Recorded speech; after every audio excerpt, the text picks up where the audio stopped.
Hi there, this is the second part of the video series that I'm doing at the moment about mind control and about the way that we are basically kept in a state of slavery by those that are in control and apparently in so-called in power and control over us.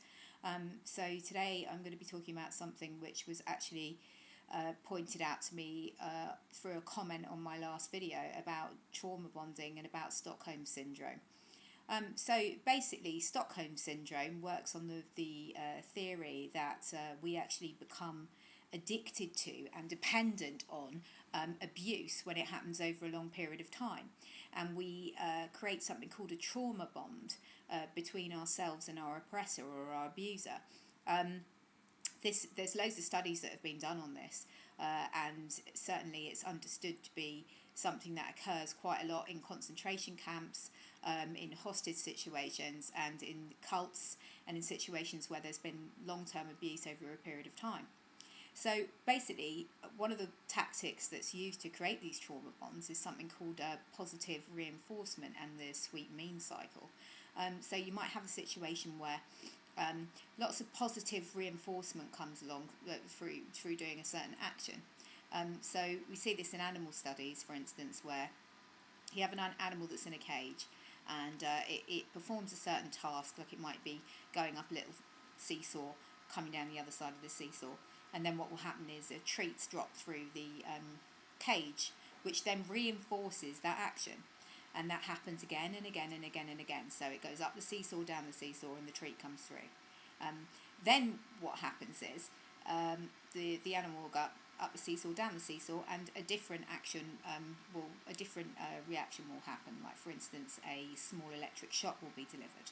And what they see through these animal studies, which I personally don't agree with and I think are completely unethical, but they have taught us some quite interesting things about animal behaviour and actually human behaviour, is that the animal will continue to go back for the treat despite the amount of electric shocks that are happening.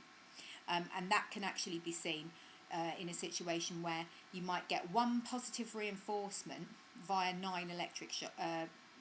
set against 9 electric shocks. So the animal goes up and down the seesaw, 9 times out of 10 it gets a shock, 1 time out of 10 it gets a treat. It will still keep performing the same action. So this just goes to show how human beings work on this principle of positive reinforcements, and actually the brain is just a sponge. It's just a repetitive organ which will churn out the same information over and over and over and over and over and over again. And the mind is one of our biggest Achilles heels in actual fact, and the mind is really not particularly useful because the mind is so easily controllable, and information is imprinted so easily upon the mind and therefore upon the brain that we just kind of continue to carry out these processes and these behaviours whether they are good for us or not. That's why I believe we need to get into our hearts and becoming more from a place of of unconditional love and from our heart chakras. This seems to me the only solution to in some way try to transcend the brainwashing that has become the mind and the brain. It's a well-known fact that we actually create neural pathways through our thoughts and behaviours, and this can be seen in terms of addiction and the process of becoming addictive and addicted to something and the process of acting out that addiction.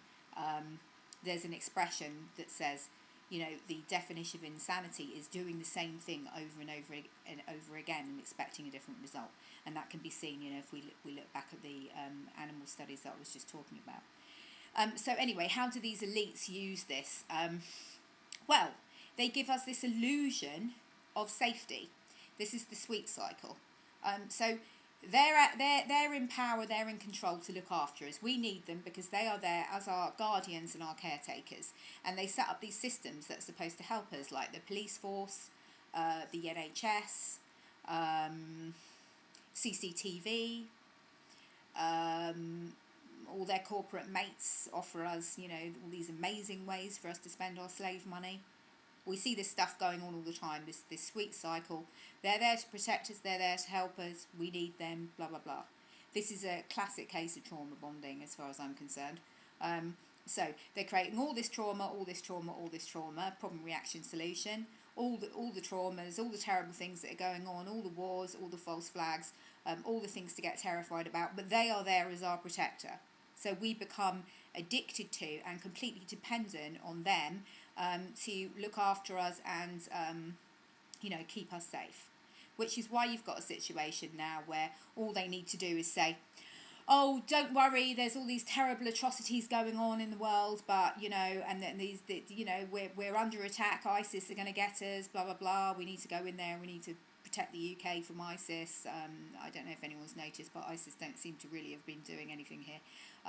Most of you will be aware of the fact that ISIS is a good total sham anyway. So problem, reaction, solution, it's all terrifying, all this terrible stuff's going on, we need to protect you. And just the creation of more and more trauma bonds. Another example of a trauma bond might be that every single day somebody comes and kicks you in the face, and they do this for a year, and then they don't turn up, and then that one day they don't come and kick you in the face. It's almost certain that instead of feeling relief, which is what one should feel, the person in question will be like, where's the kick in the face? Suddenly I feel scared. I feel, my routine has been completely interfered with. Nobody's kicking me in the face today. So again, that trauma bond gives the illusion of safety when it's actually the opposite that's occurring. Through this process of the sweet mean cycle, through this process of addicting the person to the idea of that abuse is actually safety.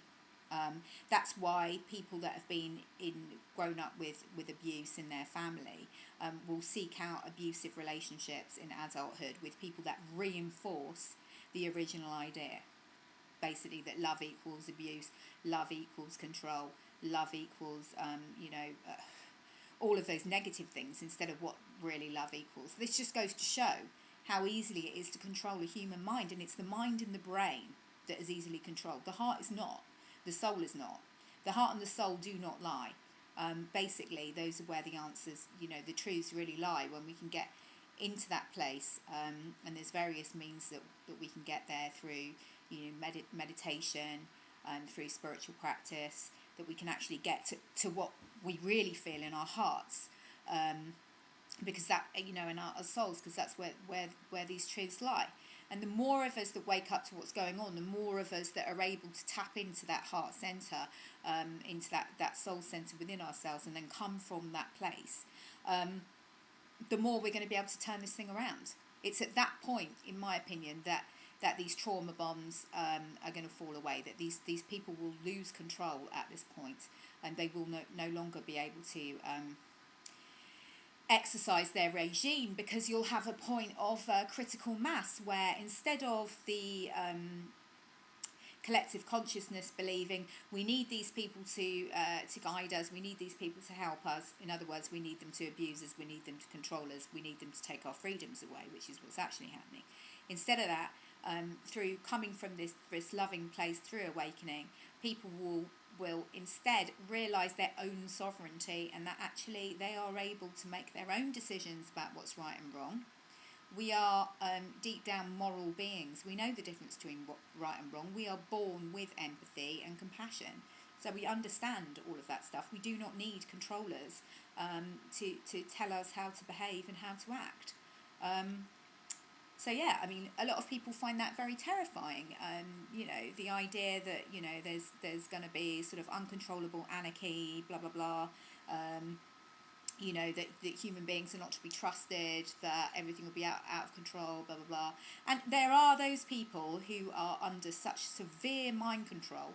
And these are actually the worst of the lot, because I think that despite their arrogance, these people are more under mind control than anyone else. People who feel the need to dictate to others, people who feel the need to take control and tell other people what to do.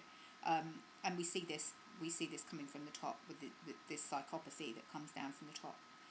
Anyway, it's loads and loads of information. I'm going to be doing more videos, but just this just thought I'd add this one, seeing as I'm off work at the moment, on trauma bonds, and I hope it's been interesting. Thanks a lot.